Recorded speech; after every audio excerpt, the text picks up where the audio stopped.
রাজনৈতিক দল পরিচালনা করা আর তাবলিগ জামাত পরিচালনা করা কিংবা সামাজিক সংগঠন পরিচালনা করা কিন্তু এক কথা নয়। এখন আমরা জানেন যে বিএনপি সহ ৪২ দল এই ফ্যাসিবাদী ব্যবস্থার পতন এবং নতুন রাষ্ট্র ব্যবস্থার প্রবর্তনে আমরা একটা যুগপৎ আন্দোলন ধারাবাহিকভাবে করেছিলাম। এখন ফ্যাসিবাদী ব্যবস্থার পতন হয়েছে। এই পতনের পর আজকে বিকেল ৫টায় আমাদের বিএনপির সাথে আনুষ্ঠানিক বৈঠক আছে। সেখানে তাদের সাথে আলাপ আলোচনা, তাদের দৃষ্টিভঙ্গি, সেগুলোর বিষয়ে আমরা পর্যালোচনা করে আমরা পরবর্তীতে সিদ্ধান্ত যাব। কিন্তু ইতিমধ্যেই বিএনপির তৃণমূল পর্যায়ের নেতাকর্মীদের কাছে আমাদের নেতাকর্মীরা যে আচরণ এবং নিগ্রহের শিকার হচ্ছে সেটা কিন্তু অত্যন্ত উদ্বেগের। যে আমার নিজের উপজেলা পটুয়াখালীতে আমি প্রোগ্রাম করতে গেছি, সেখানে বিএনপির জেলা নেতা থেকে শুরু করে উপজেলা নেতাদের বাধার সম্মুখীন হয়েছি, হুমকির সম্মুখীন হয়েছি। ব্রাহ্মণবাড়িয়াতে আমাদের নেতাদের পোস্টার ব্যানার ছিঁড়ে ফেলেছে, ব্রাহ্মণবাড়িয়াতে আমাদের নেতাদের উপরে হামলা করা হয়েছে।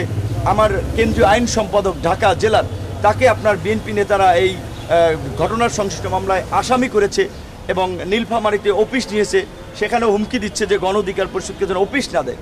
এখন বিএনপি তো এখন পর্যন্ত ক্ষমতায় আসে নাই, এখন একটা ইন্টারিম গভর্নমেন্ট ক্ষমতায় আছে, সেখানে সমস্ত রাজনৈতিক দল কিন্তু এই সরকারের স্টেক হোল্ডার। সেখানে এখনই যদি বিএনপির নেতৃবৃন্দের তৃণমূল পর্যায়ে এই আচরণ হয়, তাহলে সামনে কি আচরণ হবে সেটিও তো আমাদের বিবেচনা করতে হবে। যদি আমরা বিএনপির শীর্ষ নেতৃবৃন্দকে এটি পর্যায়ক্রমে জানিয়েছি, কার্যত এখন পর্যন্ত খুব বেশি প্রতিকার পাইনি, তাহলে এখন বিএনপির সাথে লড়াই সংগ্রাম করে আমরা আওয়ামী ফ্যাসিবাদকে উৎখাত করলাম। এই আন্দোলন করতে গিয়ে আমরা মামলার শিকার হয়েছি, হামলার শিকার হয়েছি। আবার বিএনপিও যদি এখন এই আচরণ করে, তাহলে তো আমাদেরকে বিএনপির বিকল্প রাজনীতি জোট টোট নিয়ে ভাবতে হবে। তবে এখনই আমরা এই বিষয়ে কিছু ভাবছি না, আমরা পরিস্থিতি পর্যবেক্ষণ করছি। আমাদের বিদেশি বন্ধুদের সাথেও সম্পর্ক উন্নয়নের পাশাপাশি দেশের জনগণকেও আমরা আমাদের যেই ইতিবাচক দাবি ছিল যে রাষ্ট্রের সংস্কার, একটা নতুন রাজনীতি, একটা নতুন পরিবর্তন, সেই জন্য জনগণের এই যে যারা আপনার চাঁদাবাজি করছে, এখন দখলদারি করছে, নতুন করে একটা আধিপত্য বিস্তারের চেষ্টা করছে, তাদের বিরুদ্ধে জনগণকে কিভাবে সংগঠিত করে আওয়ামী লীগের মতো তাদেরকে উৎখাত করা যায়, সেটাই আমাদের এই মুহূর্তে লক্ষ্য এবং উদ্দেশ্য। সেই জন্য জনগণকে সংগঠিত আমরা করে যাচ্ছি।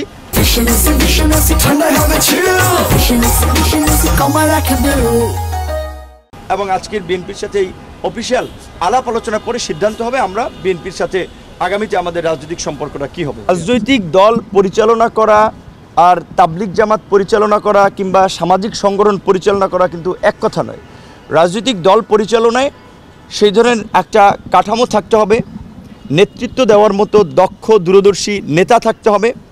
এখন আমাদের এই ছোট ভাইরা বৈষম্যবিরোধী আন্দোলন যারা করেছে, ধরেন দুইজন উপদেষ্টা দুইজনই তো ছাত্র অধিকার পরিষদের নেতা ছিলেন। নাহিদ আমার সাথে সংস্কৃতি সম্পাদক পদে ডাকসুতে নির্বাচন করেছে, ছাত্র অধিকার পরিষদ করেছে। আসিফ ঢাকা বিশ্ববিদ্যালয়ের সভাপতি ছিল।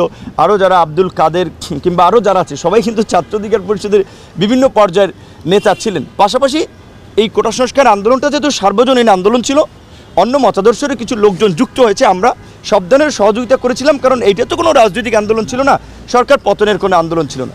এখন সরকার পতন হওয়ার পরে এখানে বিভিন্ন বেনিফিশিয়ারি গ্রুপ ঢুকে যাচ্ছে। ছাত্রবাহী তরুণদের এখন একটা গ্রহণযোগ্যতা, একটা ক্রেজ আছে, তারা ট্রেন্ডে আছে। এখন তাদেরকে ম্যানিপুলেট করার চেষ্টা করছে, নানান দিকে ধাবিত করার চেষ্টা করছে, এবং আমরা যেন তরুণরা ইউনাইটেড না হই সেজন্য নানানভাবে পুশ করা হচ্ছে। তবে এখন পর্যন্ত আমাদের মধ্যে আলাপ আলোচনা হচ্ছে, বসা হচ্ছে। আমরা চিন্তা করতেছি যে আমরা বৃহত্তরভাবে ইউনাইটেডলি যদি কিছু না করতে পারি, তাহলে তরুণদের প্রতিও মানুষ আশা হারাবে। এখন আমাদের এক ভাই, সাংবাদিক ভাই, যেটা বলছিলেন যে গণ অধিকার পরিষদে আরও কিছু লোকজন রয়েছে। প্রথমত দেখেন, বিএনপি একটা বড় রাজনৈতিক দল।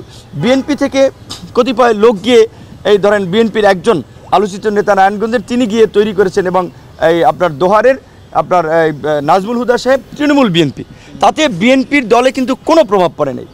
তারপরে যদি ধরেন আবার আরেকটা এই নির্বাচনে যাওয়ার জন্য একটা কিংস পার্টি তৈরি করেছিল বিএনএম, বাংলাদেশ ন্যাশনালিস্ট পার্টি। এখন গণ অধিকার পরিষদ তরুণদের দল, গণ অধিকার পরিষদ তারুণ্যের আন্দোলন সংগ্রামের মাধ্যমেই তৈরি হয়েছে। আমরা সমাজের অন্যান্য শ্রেণী পেশার মানুষকে সম্পৃক্ত করার জন্য কিছু সিনিয়র মানুষকে নিয়েছিলাম, কিন্তু আমরা দেখেছি তাদের চাহিদাটা ছিল নির্বাচন কেন্দ্রিক। যদি 24 সালে নির্বাচন হতো, তারা এমপি হয়ে যেতেন শর্টকাটে, এইটা অনেকের ধান্দা ছিল। এখন মশিউজ্জামান সাহেব গণ অধিকার পরিষদের মেইন স্ট্রিমের কোনো পার্ট ছিলেন না, তিনি গণ অধিকার পরিষদ গঠনেরও পরে যোগ দিয়েছেন, এবং তিনি সম্ভবত আগে আপনার সামরিক বাহিনীর গোয়েন্দা সংস্থায় চাকরি করেছেন। তো তার বিভিন্ন কর্মকাণ্ড যখন আমাদের কাছে সন্দেহমূলক মনে হয়েছে, আমরা সেটা নিজেদের মধ্যে আলোচনা করেছি। এবং আমাদের যে আহ্বায়ক ছিলেন রেজা ভাই, তিনি তো নিজেই রাজনীতি থেকে ইস্তফা দিয়ে আপনার চলে গেছেন।